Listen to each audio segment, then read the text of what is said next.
Et l'œil du coach, c'est avec vous, H. Rodrigue Alabi, qui fait son retour sur cette tribune. Bonsoir. Bonsoir Romuald, bonsoir à tous. Vous allez bien? Super bien, merci. Beaucoup de tonus maintenant. Oui, oui. Beaucoup de bonheur également parce que je vous retrouve en forme aussi. Tout à fait. Ouais. Oui, oui. Nous avons une forme apparente et physique. Intérieur et puis extérieur, bien Justement, évidemment. oui.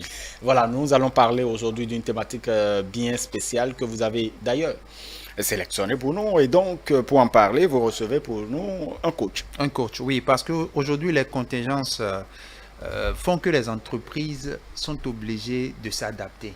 Elles s'adaptent chaque fois aux situations et il y a que les entreprises sont repensées avec l'introduction d'autres concepts.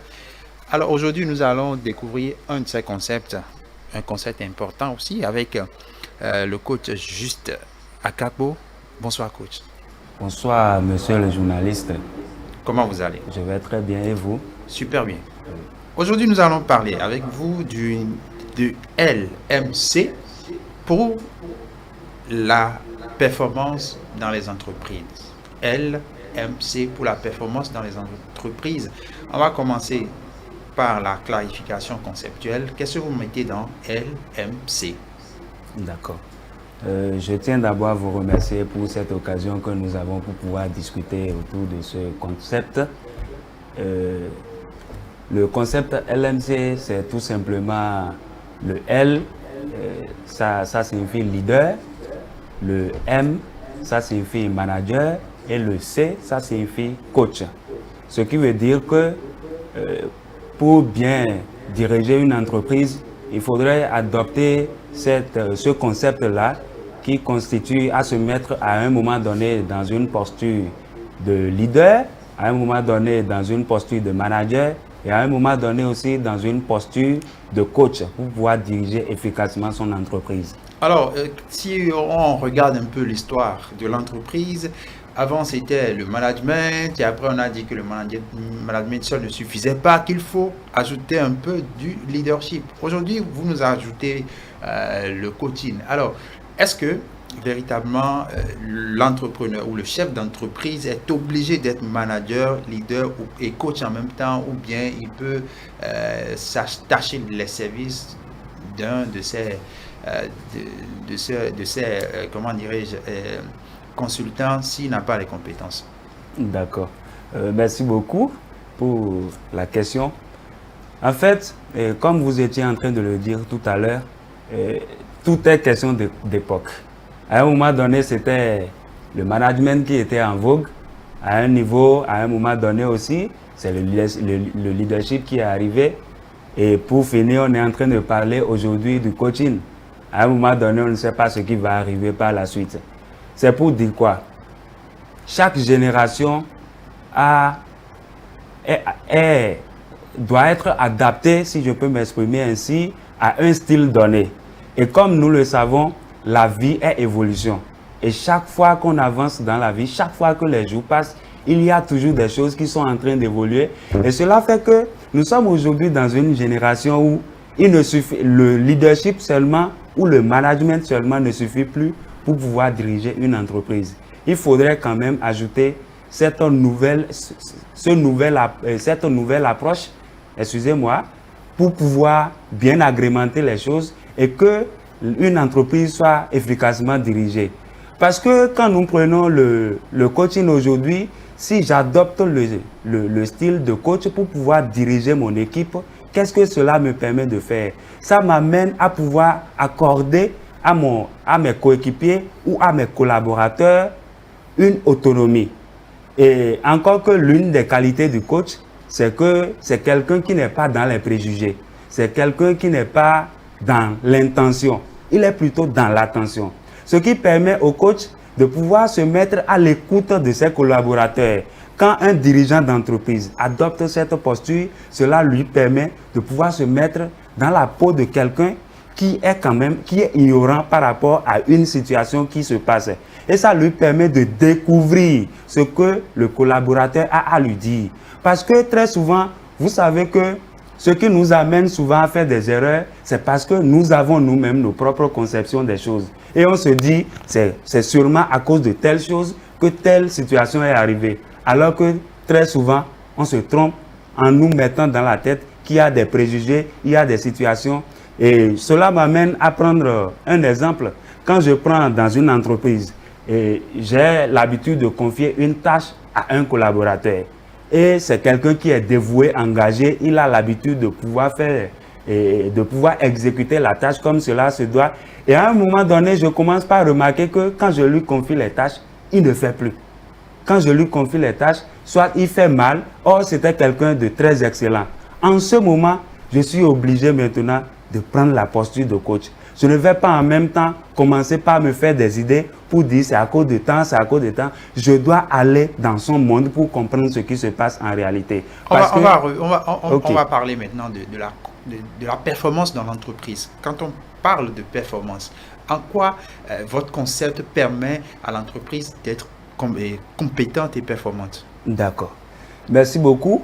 Quand je prends... Bon, vous voulez dire seulement le côté coach ou bien oui, le c'est tout le ensemble? nouveau concept qui s'ajoute et puis enfin, le côté coach et aussi le tout ensemble. D'accord, d'accord. Merci beaucoup.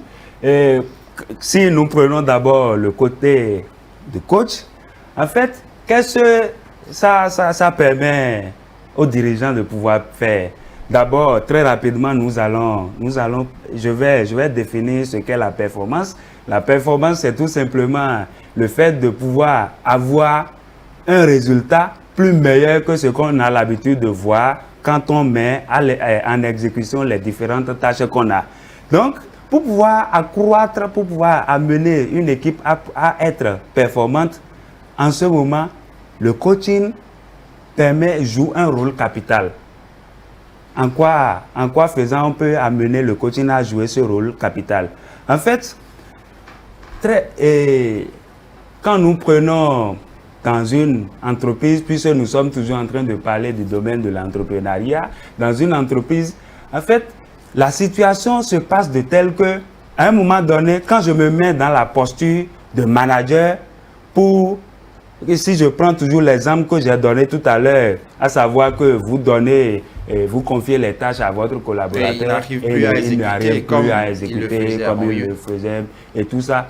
Donc, en ce moment, si vous adoptez la posture de manager qui consiste à ce que vous lui dictez les lois pour obtenir les résultats, il ne va pas faire. Parce que vous n'avez pas compris ce qui lui manque. Et tant que vous n'avez pas compris ce qui lui manque, ça ne pourra pas combler ses attentes et ça va faire qu'il ne va pas faire le travail. Et puisqu'on est dans l'entreprise et qu'on veut la compétence, qu'on veut des résultats, on peut se séparer de lui et trouver un autre qui est à même d'exécuter efficacement ces tâches-là.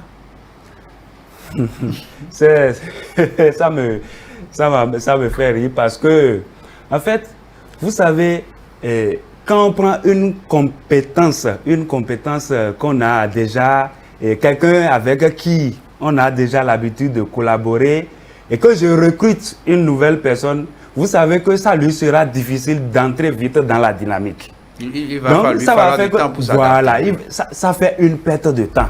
Alors que quelqu'un que vous avez déjà avec vous et qui fait le travail avec vous, vous êtes à même de pouvoir l'amener à très vite entrer encore dans la barque pour pouvoir faire le travail avec vous. Donc, ça fait que si vous adoptez cette posture de coach, ça vous permet de gagner du temps, ça vous permet de gagner en termes de dépenses. Vous n'allez pas plus faire une autre dépense pour dire que vous irez recruter quelqu'un. Donc, ça permet aussi de gagner encore une personne parce qu'on permet à la personne de résoudre sa situation lorsqu'on l'écoute, lorsqu'on l'aide à gérer cette situation. On va s'intéresser de façon précise à chaque concept. On a parlé de leader, de manager, de coach. Le leader, c'est quoi? D'accord. On commence par le manager, parce que dans l'histoire, c'est d'abord le manager. Oui. Donc, nous allons suivre ça dans le cours de l'histoire. Oui. D'accord. OK. Le manager, c'est tout simplement quelqu'un qu'on positionne là et qui a obligation de résultat. Donc, ça fait qu'il insuffle cette même dynamique à ceux qu'il a et ceux qu'il a la charge de diriger. Donc, lui, tout ce qui le regarde, tout ce qui le concerne, tout ce qu'il a dans la tête, c'est l'atteinte des résultats. Rien au monde ne lui incombe à part ça. C'est les résultats. Donc, quand je prends maintenant le leader, c'est quelqu'un qui a la capacité de pouvoir réunir les gens autour d'une vision, pas parce qu'il les oblige à pouvoir être autour de cette vision, mais parce que ces gens-là eux-mêmes le veulent. Donc, de par sa manière à pouvoir insuffler cette vision-là aux gens, ils sont obligés de se réunir autour de cette vision-là pour pouvoir faire le travail. Et encore plus, la personnalité du leader peut l'amener à pouvoir se faire entourer de bonnes personnes pour l'atteinte de cette vision-là. Donc, quand je vais prendre maintenant la dernière posture, celle du coach. Le coach, c'est tout simplement quelqu'un qui est c'est d'abord un métier d'accompagnement. Maintenant, ce métier d'accompagnement consiste à pouvoir mettre à la disposition du coaché ou du client des outils qu'il exploite lui-même pour avoir des résultats. Et c'est par rapport à sa problématique c'est par rapport à la problématique que cette personne même amène qu'on fait ce travail. Donc, c'est pas lui, c'est pas vous plutôt qui allez lui dire ce qu'il faut faire. Quand on vient dans l'entreprise, oui, ou avec l'exemple que vous avez donné où la personne est démotivée ou bien compte tenu de certaines exigences, de certaines contingences à la maison ou en famille, n'arrive pas à produire le résultat qu'il faut. Le coach fera quoi? D'accord. Merci beaucoup. Par rapport à cette situation, le coach, son travail sera tout simplement d'entrer dans le monde de cette personne-là pour pouvoir le comprendre. En lui demandant ce qui s'est passé, pourquoi le voilà. résultat est comme ça. Donc, à travers des questionnements, je lui pose des questions. Je ne vais pas me mettre je ne vais pas me mettre à le mettre en fait devant le fait accompli pour dire ça fait depuis un moment, je t'ai confié si, tu n'as plus fait si, j'ai constaté. Non, on ne juge pas. Est-ce qu'on a ce temps en entreprise, on est en entreprise et on recherche le profit, on recherche un certain nombre de résultats. Surtout la performance, oui. Justement. Ok, merci beaucoup. Pour quelqu'un qui sait que son collaborateur est précieux et qui connaît la valeur de ce collaborateur, il est obligé de procéder ainsi. Mais vous avez la possibilité de pouvoir faire ce travail en un temps record. Ça dépend de la manière dont vous vous y prenez. Donc, si je prends toujours l'exemple qu'on a donné tout à l'heure, en ce moment, moi, je peux trouver une occasion. En fait, si par exemple, cette tâche-là, je trouve que je peux déléguer ça à une autre personne en attendant, je confie ça à une autre personne. Et je peux, par exemple, prendre celui qui est en train de l'emmener par rapport à cette tâche-là. Je peux tout simplement, par exemple, l'inviter en tant que chef d'entreprise. Je l'invite quelque part dans un restaurant, peut-être à côté. Et puis, on commence par discuter. Et c'est comme ça qu'il va se confier à moi. Et la confiance s'établit plus. Et en fait, ça crée encore un enthousiasme. Ça crée encore un enthousiasme. Ça fait que ce collaborateur vous fait encore plus confiance et ça va même booster le niveau de sa performance si vous ne savez pas le faire. Oui. Oui. Aujourd'hui, on dit que le chef d'entreprise, peut-être à part sa compétence professionnelle, doit être leader, doit être manager, doit être coach. Est-ce qu'il doit aller chaque fois se faire former dans ces différents métiers ou bien dans ces différents métiers? Ok, merci pour la question. En fait, il y a des gens qui adoptent déjà ces trois postures sans s'en rendre compte. Des gens qui sont des chefs d'entreprise et qui adoptent déjà ça sans s'en rendre compte. Je vous donne l'exemple des gens que j'ai eu l'occasion de croiser comme ça. En fait, vous voyez le monsieur, vous sentez d'abord que c'est quelqu'un de très humble. Oui, celui qui aujourd'hui n'a pas encore cette compétence-là. Voilà, celui qui n'a pas... Est-ce qu'il faut aller à l'école? Est-ce qu'il faut venir chez vous Ok. pour se faire former? Ou qu'est-ce qu'il faut véritablement? D'accord. Ok. En fait, quand je prends quelqu'un qui est comme ça, comme je le disais tout à l'heure, il y a des gens qui ont déjà ça naturellement. Oui. Donc ceux-là, ils l'expriment déjà naturellement. Et quand ils sentent qu'ils font déjà ça naturellement, bon, ils n'ont pas forcément besoin d'aller se faire former, mais pour avoir plus de compétences, ils peuvent aller se faire former. Maintenant, pour quelqu'un qui n'a pas ça, il a obligation d'aller se faire former. Parce que vous savez qu'il y a une affaire de génération des baby boomers, génération Y, génération Z, et la génération qui est plus difficile à pouvoir gérer, c'est génération YZ. Parce que nous sommes... Là, on ne comprend rien. Vous voyez? Donc, la génération YZ, c'est quoi déjà? Quand je prends, par exemple, la génération Y, c'est tous ceux qui sont nés à partir de 1900, qui sont nés plutôt à partir de 1965 à 1980. Donc, quand on prend ceux-là, il y a une manière qui est adaptée à ces gens-là. Quand je prends la génération Z, c'est des gens qui sont nés après 1990. Et la particularité, c'est que c'est des gens qui sont dans les NTIC, la télécommunication. Et comme c'est des gens qui sont déjà de façon psychologique très éveillés, ils ont tendance à se rebeller. C'est des gens qui n'aiment pas vite à se soumettre.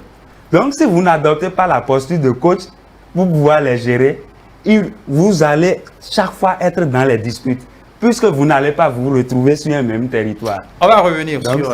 c'est ce que j'étais en train de dire par là. C'est une question. En fait, de génération, oui, en fait. Parce que, en réalité, c'est vrai que c'est l'exception qui confirme la règle, puisque il y a des personnes qui sont nées en 1965, mais qui se sont adaptées au contexte à l'époque. Ça qui est YZ, c'est ça? Et puis, et là, ils se sont adaptés très rapidement et ils sont vraiment Web 2.0.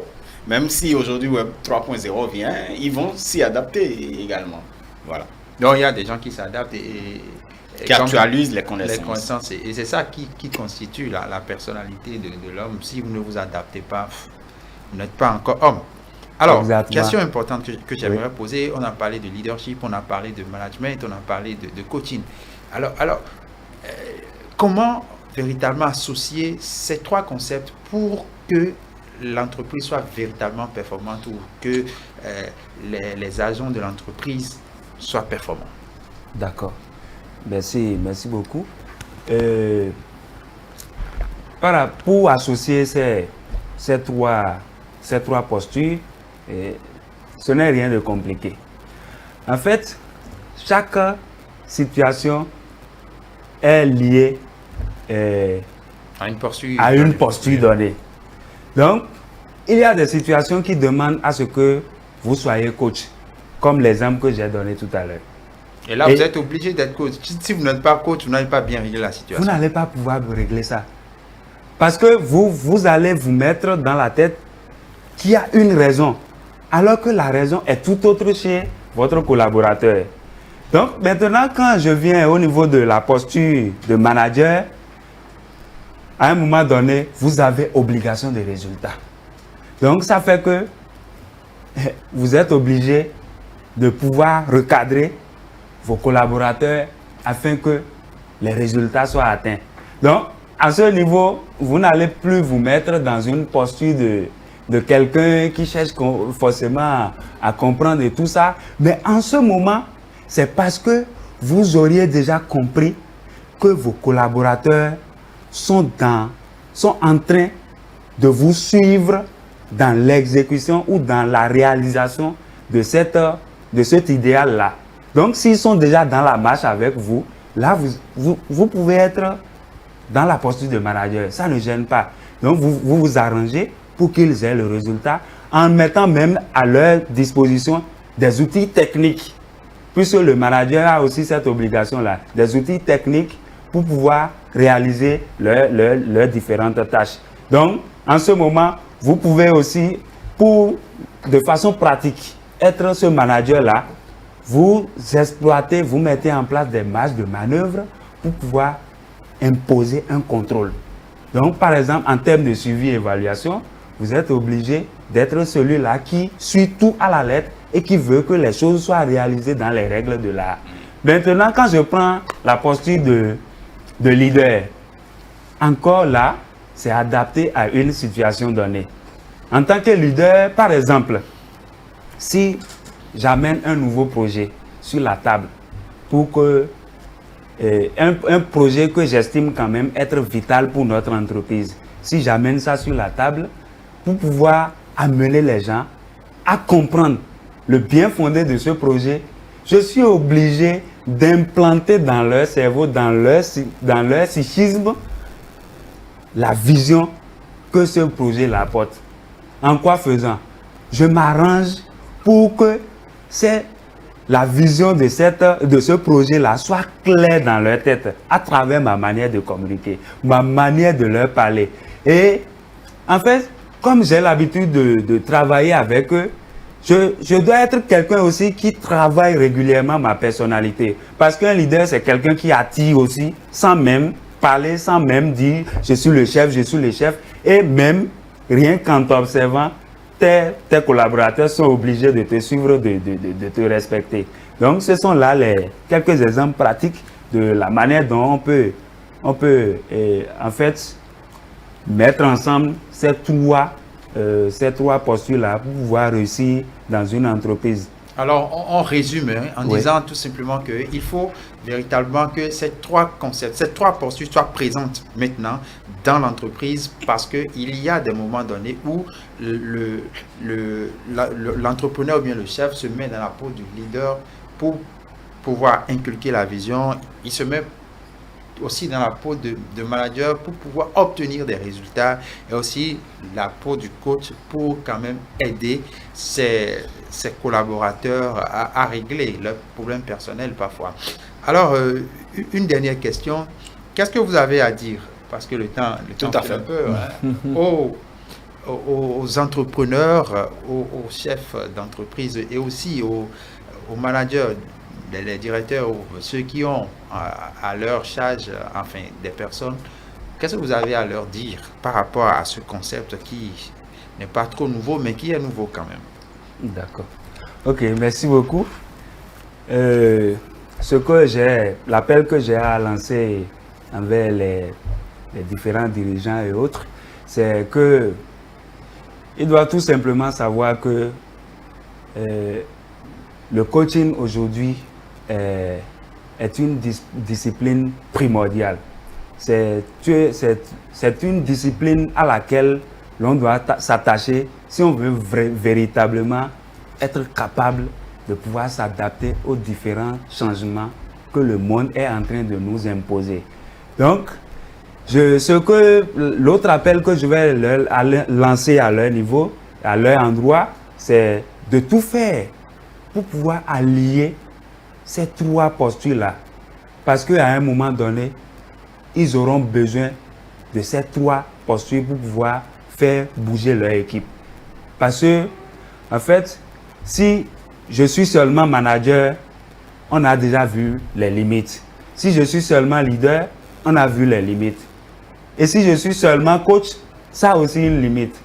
Alors que si j'allie ces trois éléments-là, ça fait une richesse. Et ça fait que dans mon équipe, tout marche et les choses se passent bien. Et je serai même capable de pouvoir traverser, notre entreprise sera capable de pouvoir traverser des générations et des générations avec ce travail-là qu'on va faire. Parce que quand je prends quelqu'un qui a déjà ce leadership-là, lui, c'est quelqu'un qui a déjà vu loin ce qui peut se passer plus tard dans 50 ans, dans 30 ans, et il s'arrange pour pouvoir faire les choses dans ce sens, mettre en place les dispositifs dans ce sens.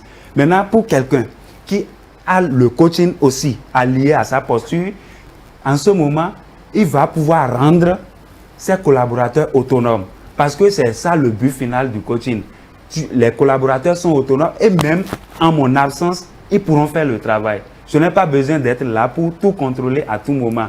Donc, ils ont besoin aussi de management pour pouvoir être à un moment donné dans le suivi afin que les résultats soient atteints. Merci à vous, coach Juste Akakpo. Il faut tout simplement dire qu'il faut être leader, manager et coach dans son entreprise pour que l'entreprise puisse véritablement prospérer. Il ne faut pas forcément aller dans une école de coaching, mais il y a de petites formations qui permettent quand même aux chefs d'entreprise de pouvoir bien gérer leur entreprise de façon conséquente selon les contingences actuelles qui nous imposent un certain nombre de choses. Merci à vous et on va très prochainement vous retrouver pour d'autres thématiques liées à l'entreprise. Merci Romuald. Très bien, merci à vous H. Rodrigue Alavi, merci au coach Juste Akakpo. Vous avez bien retenu, chers amis téléspectateurs. Donc, il faut pouvoir maintenant les matérialiser. Il faut adopter ou imbriquer ces trois postures pour plus d'efficacité, pour plus de performance au niveau de vos entreprises. Parce que quand les entreprises se portent mieux, je crois que la famille se porte mieux et puis la nation se portera également mieux.